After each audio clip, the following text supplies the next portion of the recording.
Coming to you live from a very rowdy Los Angeles New Year's Eve celebration. Oliver is curled up on the couch behind me, and I have YouTube frequencies playing in my apartment. I tried to sit down and do the January reading, and I pulled and I wrote everything down that I wanted to say, but for some reason it just wasn't feeling right. And I think it was because I want today to be really positive. Foreshadowing. I just kept stopping and starting like I'm doing right now. So I'm just going to try to get these words out of my mouth. I realized I never do the rituals that I give y'all.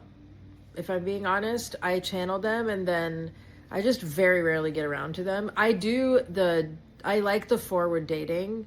That one excites me, but it's much easier for me to impart the wisdom that I'm given than it is to take it on myself. Although I don't think that's going to be the case anymore. I've had a lot of breakthroughs. I'm quite thrilled to be here and about to do this ritual. I'm tuning into this 2-hour live streamed meditation on YouTube in 15 minutes, and I am feeling it. I'm feeling this vibe for the new year. I wanted to share with you what I'm going to do today that you can do today when you see this, or you can do tomorrow on New Year's Day or anytime this week. It's all pretty powerful. Also, if you're feeling any pressure around doing something that is within a time frame or that you have to do something for the new year, A, you don't, but B, I don't think of this as the actual new year. I think of this as the beginning of the last part of the year. And my new year begins, the Hinduitive new year begins like the start of Aries season. Take from that what you will. I like to think of New Year's Eve being the rough draft, and I really like to forward date a letter to myself, forward date by 1 year. I like to write what I have accomplished and what I felt really good about that happened. And I didn't do it last year. I'm still so horrified, but it was like the initial phase of horror with Gaza, and I just really couldn't bring myself to do anything last year. This year feels much more reverent. I'm still obviously horrified, but I'm really starting to feel like I'm able to walk the walk when it comes to detaching. And this is brand new. I'm talking about like yesterday, brand new. I've just had a lot of kind of light bulb moments, and I'm really excited about this year. I'm really excited about what we collectively can accomplish this year. So I am going to do the letter tonight. So I'm going to forward date it, and I'm going to write all about what has already transpired. I'm going to write about how good I feel, the person that I'm with, the smells of a new car, of a new home, of smells wafting from the kitchen in the new home, the feeling of FaceTiming friends to tell them really good news. I'm just going to run through a day and include my routine, waking up to walk Oliver, and then making sure that I am put into it like the real things as well. I like to do tiny little details. So-and like if I'm manifesting a partner, I'll be like, so-and forgot to get cilantro from the store. So on my way back, I stopped to get the Range Rover vacuumed out, kind of scripted, like a TV show or like an episode of a TV show that you would watch. I also am just thinking about right now how, because I'm committing to doing everything on video, I have to get used to, first of all, this is so pathetic to say as an actor because I tape all the time, but I have to get used to not closing my eyes, because when I channel, or sometimes like just to get the message out, it's easier to just close my eyes and go. And I guess it's not the worst thing in the world to look at a video of me just sitting with my eyes closed. It's better than like I could be eating or something, but that was just a thought. Anyway, so I'm about to sit down for this 2-hour meditation. It's like a 2-hour meditation / yoga practice, but I, every single year since I became a yoga teacher, have wanted to ring the new year in with yoga and have rung it in with drinking instead. And I just don't think that's the vibe for 2025. I think I'm going to be as holistic as I can this year. Famous last words. We'll see. Like I said, January is a doozy.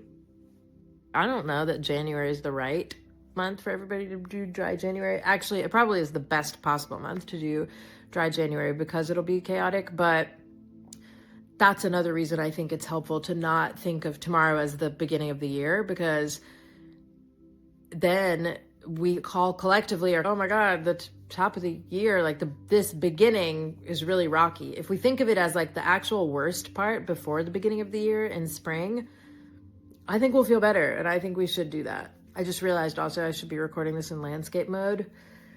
What a learning curve. I'm going to do the letter. I'm not going to post my letter, but I will post a template if y'all want, or I can post questions. After I do the letter, I'm going to go on Canva and make a vision board, and then I'm just going to let myself fall asleep when I fall asleep. And the only other thing I will say that you should make sure you can do if you can, sorry, East Coast, and you're welcome, West Coast. It's like we're right under the wire here. But if you can, on New Year's Eve, keep your kitchen clean. And if you can't do it today, just try to commit to this for the new year. At night, make sure your kitchen is clean. Just try to keep the energy flowing as much as possible. Something I really look forward to in 2025 is having a place with the space for an office and a self-tape room, and with a garden, and with an open kitchen and kitchen island. I dream of a kitchen island. If you have a kitchen island, you're very lucky. But that's also something to think about. Stuff that you don't even consider being someone else's treasure is, or like what someone else is trying to manifest, that's really easy to lose sight of. Just make sure that today and tomorrow you keep the sinks clear, the kitchen especially. Make sure there's nothing on top of the stove. The reason we do that is because the kitchen is ruled by Mars, and Mars is what's considered a malefic planet, same as Saturn. It's really just that they're like the disciplinarians, the aggressors, and those parts of the house are their parts of the house. And you want to make sure it's clean to off-put any kind of malefic effect. That's also like a little fear-mongery. You don't have to do it. It's nothing bad will happen if you don't. It's just that good stuff probably will if you do. So yeah, I think that's it. So I'm going to do the letter. I'm going to clear my kitchen, and then I'm going to sit down for this live stream meditation. And then tomorrow I'm going to make sure that I go on a really long walk or hike with Oliver. I have been struggling for the last 8 years, and this is something about spiritual, not even awakenings, but like spiritual elementary school graduation and then middle school graduation. I would consider myself I think I've just gotten into spiritual middle school. But I had this huge breakthrough yesterday, and it literally felt like the ribbon on everything that has happened since 2008 to now. And when you have these like spiritual graduations, it happens in a second. It's, you know, that moment in Love Actually, my sister-in-law talk about this moment all the time. In Love Actually, when Kate Winslet's character has her back to the door, slides down to the floor moment because she realizes she's finally over Jasper. That is what it feels like when you have a kind of spiritual upgrade. And it is really confusing because you can still remember how you felt yesterday or before it, but it's processed, so you can't feel that anymore. I can do another video on that if you're curious about what that kind of feels like or signs to look for. But Anyway, all of that to say that that's why I'm feeling so good about this ritual, about the forward dating ritual, and about writing it. And I think this year I'm actually going to be able to believe in it a bit. And I'm really good at imparting this, but not very good at taking my own advice. And I have really been harboring a lot of self-hatred for a long time, and I just am really ready to move on from it. And I'm really excited about Hinduitive, and I'm really excited about, even with everything that life comes with, I am excited to be perceiving it in a more peaceful way than I was yesterday and for the years before that. Will it be linear? No. Will I be on here crying about something hours from now? Probably. But I don't know. I hope that you guys can feel some of the same resolve in understanding how powerful you are and in how important it is to really shape your mindset. That's all.